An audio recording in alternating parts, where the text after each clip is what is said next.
అనుదినమన్న శ్రోతలకు మన ప్రభువును మన రక్షకుడైన యేసుక్రీస్తు యొక్క సరిసాటి లేని మహా గొప్ప పరిశుద్ధమైన నామమునందు శుభములు. నేడు 2025 సంవత్సరము నవంబర్ మాసము 7వ తారీఖు శుక్రవారం నాటి ధ్యానాంశము పాడుడి. 96వ కీర్తన 2వ వచనమందు యెహోవా మీద పాడుడి, ఆయన నామమును స్తుతించుడి, అనుదినము ఆయన రక్షణ సువార్తను ప్రకటించుడి. మన యొక్క దేవుడు మన యొక్క ఆరాధనకును స్తోత్రములకును పాత్రుడైన వాడు. మనలను ప్రేమతో రూపించినవాడు, ప్రేమతో వెతికి వచ్చినవాడు, అమితముగా ప్రేమించువాడు. మనము ఆయన్ను పాడి స్తుతించి ఆరాధించుచున్నప్పుడు ఆయన యొక్క ప్రసన్నతయు మహిమయును మన మధ్యలోనికి దిగి వచ్చుచున్నది. ఒకనొక కాలమునందు ప్రభునకు ఆరాధన చేయుచున్న లూసిఫరు ఆరాధనను తనకంటూ తీసుకున్నటకు ప్రారంభించాడు. కావున అతడు పరలోకం నుండి త్రోయబడి సాతానుగా మారిపోయాను. నేడును అతడు కుర్రకారులను యవనసులను ఆకర్షించున్నట్లుగా ఇచ్చలతో కూడిన సంగీతమును రూపించుచున్నాడు. మన యొక్క సమాజపు కుర్రకారులు కొత్త కొత్త పాటలు చేత ఆకర్షింపబడి పలు రకాల సంగీత కళాకారులను అనుసరించుటకు ప్రారంభించి ఉన్నారు. పాడేటువంటి, నాట్యము ఆడేటువంటి, సంగీతమును ప్రధానముగా కలిగి ఉండేటువంటి కళాకారుల యొక్క నీచమైన కార్యక్రమాలకు విస్తారముగా తరలివచ్చి అల్లరితో కూడిన కేకలు పెట్టుచున్నారు.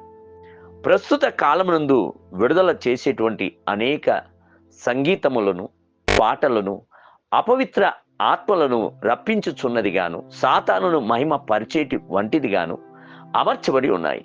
ఇది నేటి సమాజంను ఆకర్షించి తన యొక్క కబంధ హస్తములో పెట్టుకుని ఉన్నది.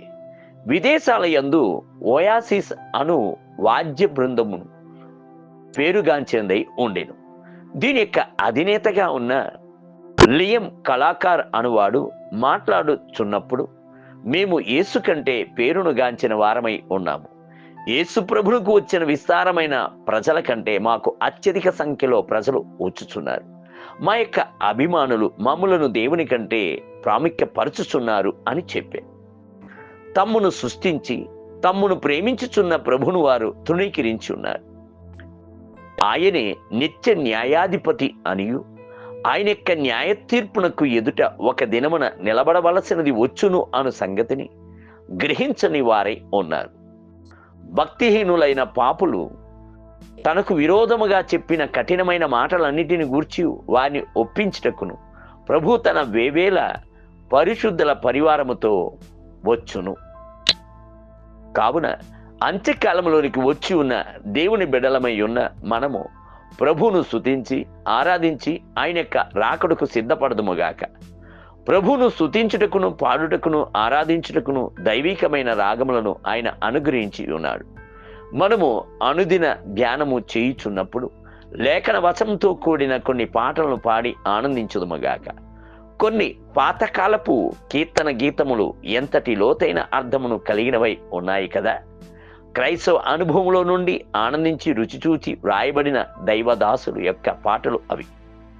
నిశ్చయముగానే అట్టి పాటలు మన యొక్క అంతరంగంలో దేవుని మహిమను తీసుకొని వచ్చును. దేవుని బిడ్డలారా, మనము దేవుని స్తుతించి పాడెదముగాక. నేటి ధ్యానమునకై యెహోవా చేత విమోచింపబడిన వారు పాటలు పాడుచు తిరిగి సియోనుకు వచ్చేది. వారి తల్ల మీద నిత్యానందముండును. వారు ఆనంద సంతోషములు గలవారై వచ్చెదురు. దుఃఖమును నిట్టూర్పును ఎగిరిపోవును. యెషయా గ్రంథము 35వ అధ్యాయం 10వ వచనం. నేటి వేద పట్టణము ఉదయము యిర్మీయా గ్రంథము 40, 41 మరియు 42 అధ్యాయములు. సాయంత్రము హెబ్రీయులకు రాసిన పత్రిక 4వ అధ్యాయం. ప్రభు మిమ్ములను దీవించునుగాక. ఆమేన్.